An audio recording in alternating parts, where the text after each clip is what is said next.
Hello. I thought I should make a brief video just to update you all on my status. Unfortunately, about 4 months ago, I was stricken with what's called necrotizing pancreatitis, which means the pancreas is essentially dying, and I spent 4 months in the hospital.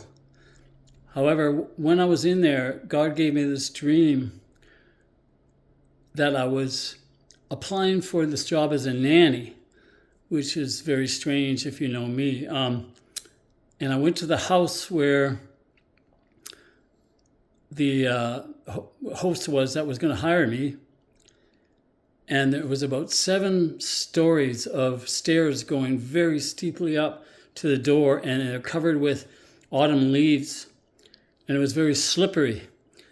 And I mounted these stairs and fell a couple of times, hit my knees, but I finally made it to the top, and I knocked on the door.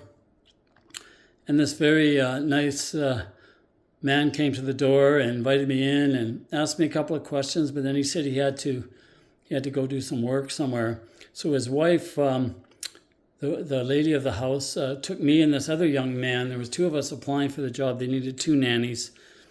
And there was this little 1.5-year-old boy that was sleeping that we were supposed to look after. And she brought us into the kitchen, and she was very, very nice, talking to us, giving us advice. And I could see she would really take care of us. We had to sleep there during the week, alternate weeks, me one week and this other young man the next week. And I woke up, and the dream was so vivid. I'm not a charismatic. I don't normally have dreams like this, but this one was so vivid, and I remembered every detail, and I prayed to the Lord, what does this mean? And what he revealed to me is this. He says, first of all, you're not going to die.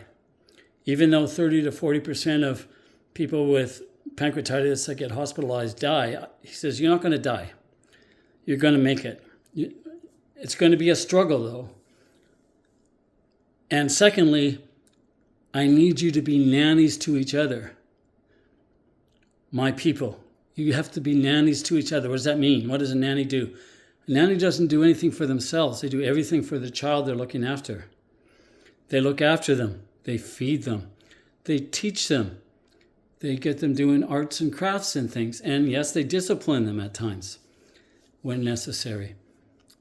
And so those are the 2 things that the Lord showed me. And I was very, very relieved. My wife was beside herself. She thought she was going to lose me.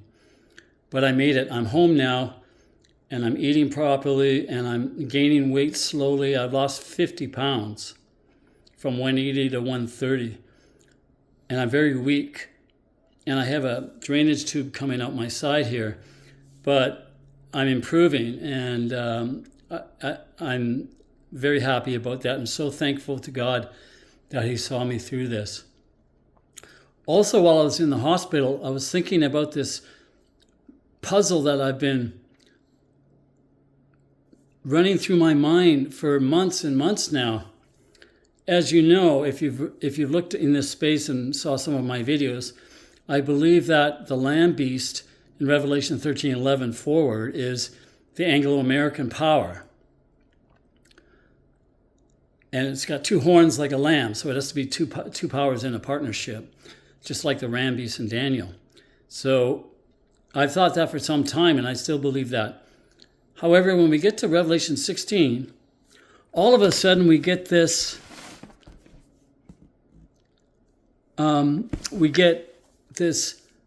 false prophet emerge out of nowhere.